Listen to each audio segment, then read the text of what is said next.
physics Aarti, Madhumita Mukherjee. I promise a better scoring in your physics.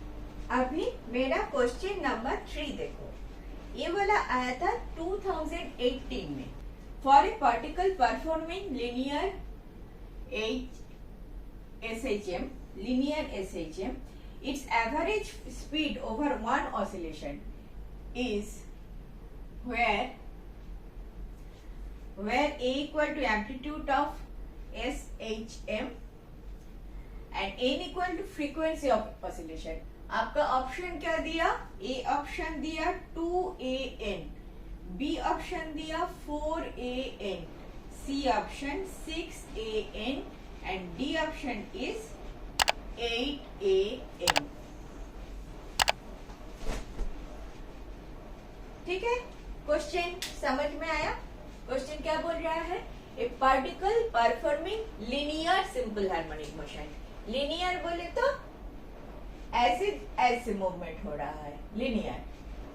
ठीक है, to and fro in a linear fashion. हमारा सब linear ही होता है. Linear simple harmonic motion, it's average speed over one oscillation. Average speed बोल रहा है. स्पीड किसको बोलते हैं? Distance covered speed, total distance, not displacement, distance. ठीक है, टोटल पाथ, इधर से इधर जाएगा फिर इधर आएगा, total path, total distance divided by T.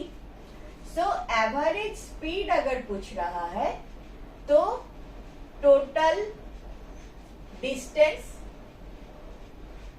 Covered divided by total time. एक पूरा ऑसिलेशन में कितना डिस्टेंस कवर होता है? This is mean position. Suppose A is the amplitude, meaning by this is A. Mean position to extreme position is A, amplitude. एक one complete oscillation में A 4 bar A हो रहा है. समझ में आ रहा है? 4 बार, 1 2 3 4.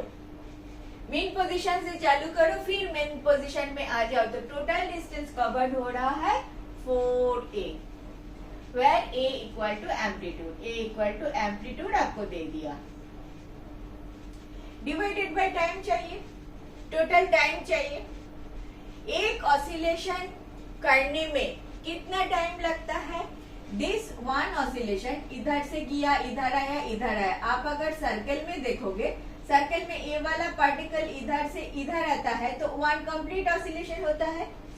दिस पार्टिकल जो सर्कुलर मोशन कर रहा है, उसका जो परपेंडिकुलर का फुट है, बेस है, वही सिंपल हार्मोनिक मोशन बनाता है. ठीक है, तो पार्टिकल इधर से पूरा इधर एक चक्कर लगाने में कितना टाइम लगता है? टाइम पीरियड लगता है, one time period. That is the definition of time period. तो आपका total time is capital T, which is the time period. Where I mean T equal to time period of oscillation, time period.